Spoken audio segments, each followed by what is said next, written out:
What's going on, Patriots? Welcome to the wonderful world of patriotism, nationalism, and awesomeness. Yours truly, Neil Erikson, the Senator Slayer. Here with Ricky T, 2IC, the bodyguard, the enforcer, the machine, the man with the lead arm, the man who takes down degenerates every day. He defended me twice from two degenerates who were going to attack me, stab me, or put their stink on me. And Ricky T took him to the ground and defended my honour. He also defended and protected our God Emperor, Senator Fraser Anning. He protected him from vicious, violent criminal Egg Boy, who was set to destroy our leader, and Ricky took him to the ground with awesome might and respect. Ricky, how you going? I'm going good. I'm really going good, Neil. I was watching the news before with you. What did we see? It was a fugitive.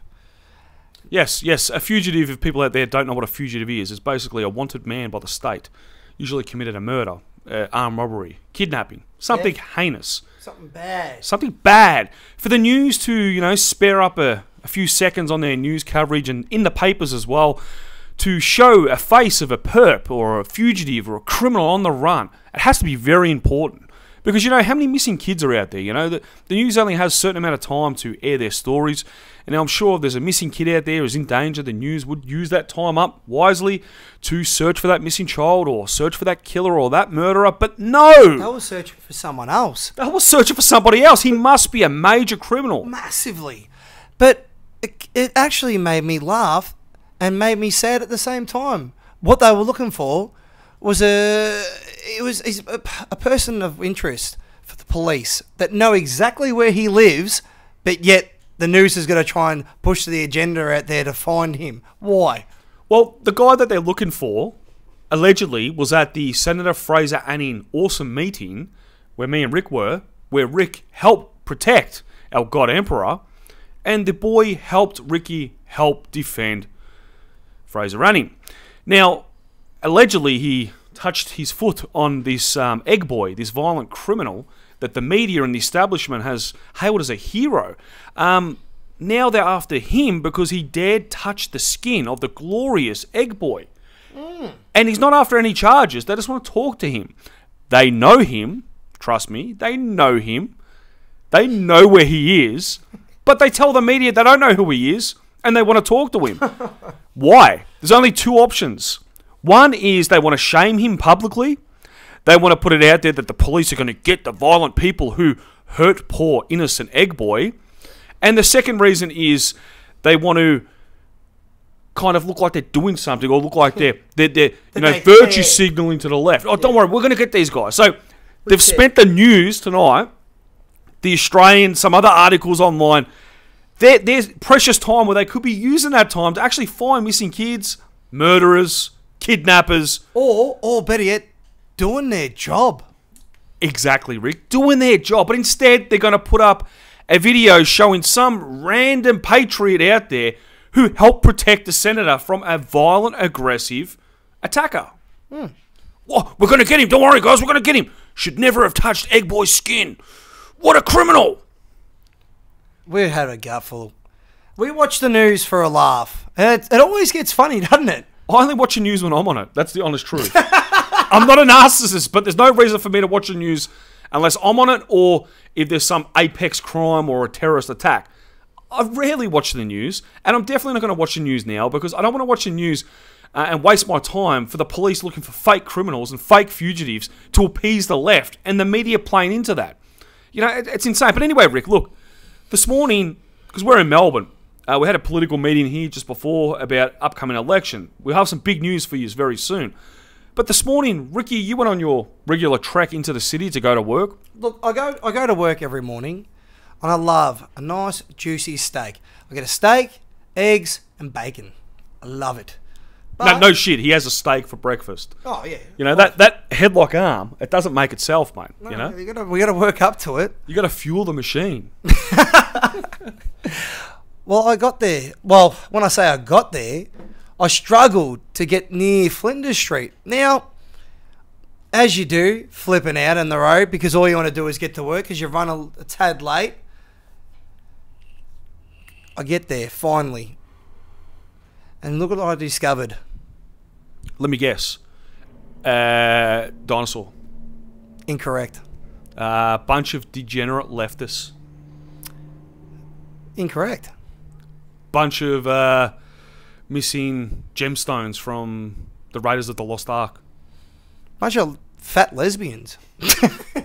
I was close on the second Yeah, guess. well, you were close, but it might have been a bloke or two. What were they doing, Rick? What were they doing in the city? Were they just, sitting around having a peaceful protest or something? Or Actually, they were stopping me from getting to my job, like the other 2,500 people stuck there, because they think it's a great idea to tell me that animals suffer.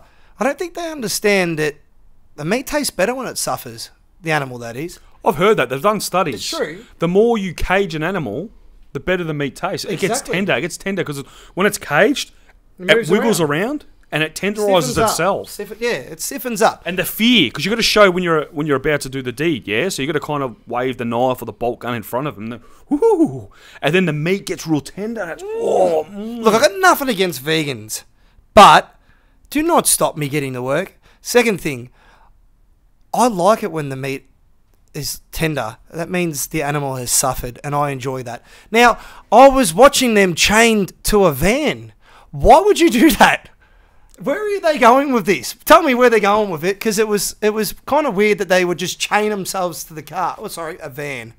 Well, I'm guessing that they predicted somehow that van that they rented was probably going to be rented to someone who would maybe buy a steak that day. So they thought, fuck it, let's go and rent out 3 vans. That's going to stop 3 people from ordering McDonald's, ordering a steak, ordering some sort of protein meal that day, which is pretty retarded. But I heard a funny story. Ricky actually sent a funny story. What happened when one of the women was chained up to the van? What did she do?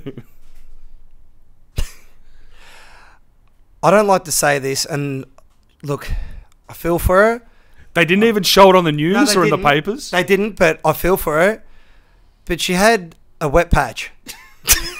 No, didn't she full piss herself? Basically, yeah, she full pissed herself. But it wouldn't be a big deal to them because I don't think they've showered in a couple of weeks, so it wouldn't matter anyway. So, but I thought that was the only thing amusing me, getting late to work, and then we had to talk about how they're stopping our time and getting to work.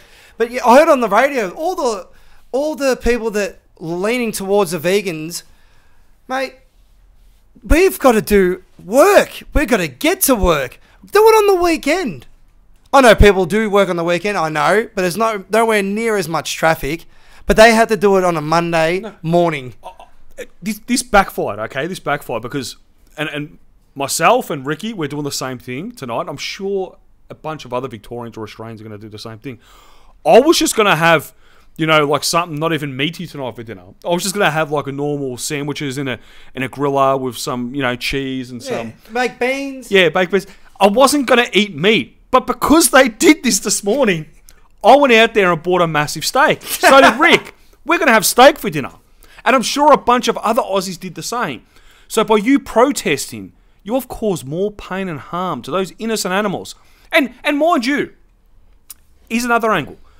If you care about life, and this is not about, you all know I'm anti-abortion anyway, you all know that, but if you cared about life, wouldn't you be protesting the murder of unborn babies more than animals? Wouldn't that be on the Richter scale of like the most inhumane thing you could do? But they think that, it's a human's choice. Yeah, you can't drink milk, which doesn't kill an animal. You can't eat eggs, which is just basically a chicken has it without even mating with a rooster. I don't know if you knew that, Rick. And they just have an egg every single day. It doesn't hurt the animal, but they choose not to do that because it's bad. Eating an egg out of a chicken. But yet it's okay to have abortions. You ask any of these vegan activists, is abortion okay? Yeah, fuck yeah. Yeah, let's kill them all. I do it every week, and they think it's funny. Yeah, I have abortion once every week, that's my right as a woman.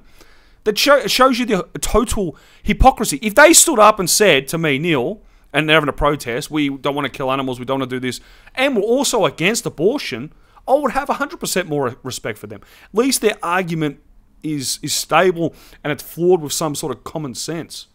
Well, when you're out there chained to a van and pissing yourself and carrying on like little children, as I like screaming, I couldn't even understand what they were carrying on about until you got closer and they were smelly and not properly clothed because they don't want to be clothed by animals because... And also, it was a warm day today. Not many people know this either. But true story, one of my mates was there. As they blocked off Flinders Street, a big truck full of cattle was waiting at the traffic lights. Couldn't get to the destination. Really? Yeah, they didn't feed them enough water because they were in the sun. They were in the road. And all those cattle died. A painful death. Yeah, 100%. Fact. How many, you reckon? 4,000 at least. Oh, minimum. It was a big road train in Flinders Street. But they stopped, so they've basically killed them. That's their fault. Well, hey, that was actually a joke. That never happened. Yeah, I know. But here's a real story. Apparently, the greenies killed a bunch of animals so they can get it on video. There's some story that came out a while ago. I forget the exact premise of the story, but it came out to be true. The one that Pamela Anderson's Peter. They actually paid traffickers of animals to let them die so they can get media coverage to promote, pro-life and pro-animal, not pro-life, but pro-animal life arguments. So they actually caused the death of animals to push their anti-death of animals cause. The only thing I know it's retarded. And I will say this, the only thing I know about this, what are they, an organisation? They're called PETA. And honestly, the only thing I know about PETA is they have relationships with the animals. Yeah, Peter's a good bloke, but he does do that shit. I'm actually. Oh, you're talking about the yeah. Yeah, I'm talking about they actually go out there and, hey, would you like to go out with me? And they, it's just twisted. What do they like? Caress the animal. I'm trying to think. How do they get that started? Look, they kiss it, and if it kisses back, that's like they're in. This is Peter. This is what they do. They're twisted. Yeah. Are you sure? I'm 100% sure. I watch South Park. Hey, South Park's actually pretty factual. Yeah, it is. But anyway, finishing up, this video is just about them kind of two things, but I wanted to add something in, all right? Oh, plus, vote for the Conservative National Party in May. Fraser Running's running a bunch of candidates, so you got to vote. You know who to vote for. He's based as. He's a legend. But anyway, I'm going to read out this. Someone shared this on Gab. It's a screenshot. It's totally legit, of Imam Tawhidi. And I haven't said this to many people. It is legit. It is legit. I haven't said this to many people, but I've never trusted Imam Tawhidi. I've never trusted him from day one. Like, doesn't mean I hate him, but I don't trust him. I always thought he was, at some point, going to be controlled opposition, and this proves my point. After Christchurch, he went a bit loopy, which revealed some more of his secret hand, what he's up to. But here, Fraser Running shared his website has a picture of Fraser Running, and it says, working for real Australians. Now, it's like saying,